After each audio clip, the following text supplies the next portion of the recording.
and multifaceted concept in Hindu philosophy. Shakti is a divine feminine energy that embodies the creative, nurturing, and the powerful aspects of the feminine principle. Shakti is often depicted as the dynamic energy that sustains and transforms the universe. It is associated with the various goddesses such as Durga, Lakshmi, Saraswati, and Jagata Janani, each representing different aspects of the divine feminine. The students of Aboli's art studio presenting their first Kathak performance on stage, a Devi Stuti. It is an invocation of Shakti, the feminine energy of self-awareness, strength, resilience, and the ability of creation. It is a traditional composition and choreography redesigned by Aboli Tai. It is set in Dadra Tal of 6 beats. Music courtesy Guru Abha Vambulkar. Dancers are Shruti, Dika, Ankita, Snigdha, Adya, Hetal, Neeli, presenting Jagata Janani Ma Bhavani, a Devi Stuti.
Thank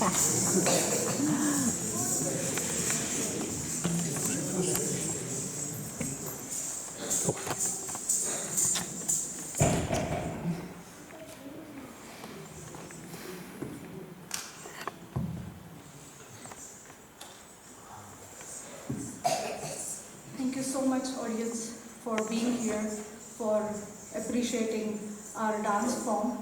This was very first performance of all my students. So a big round of applause.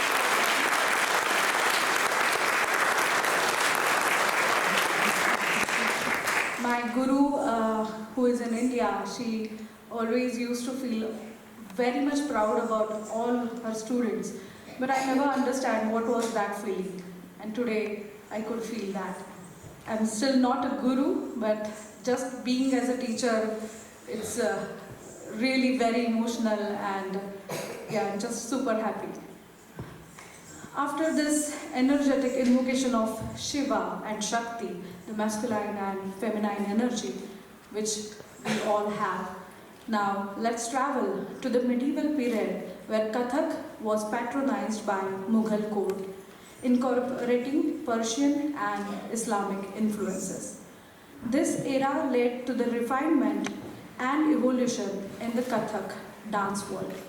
New themes, stories from Mughal literature, history were incorporated and it changed everything in Kathak. Kathak's costume as well as musical style. Kathak's technique became more refined and sophisticated with an emphasis on intricate footwork. With the footwork, I mean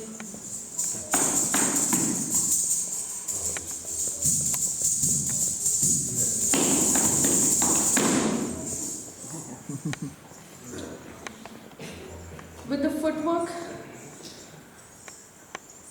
gestures also changed. This era facilitated cultural exchange between India and Persia. Maybe that's why there are many similarities in Kathak and the flamenco dance style from Spain. During this Mughal era, different regional kings, emperors patronized the artist and slowly it began to develop a specific dance style of that specific region. And that is how Kathak got its four gharanas, schools of Kathak, Lucknow, Banaras, Jaipur and Raigad. Today I am performing a tal which is influenced by this Mughal era. That's why this Anarkali costume which is inspired by that Mughal era. In this tal, I think our ancient Indians were very much into maths. That's why it's all about the mathematics. I know it's a dance about storytelling, but it revolves around that mathematical equation. So tal is nothing but a rhythmic cycle of specific beats. Right now what you saw was the dha, dhi, na, dha, tu, na, 1, 2, 3, 4, 5, 6, 1, 2, 3, 4, 5, 6. So it was a rhythm of 6 matras. Now the tal which I am presenting, it's called Jhap tal, which is of 10 beats.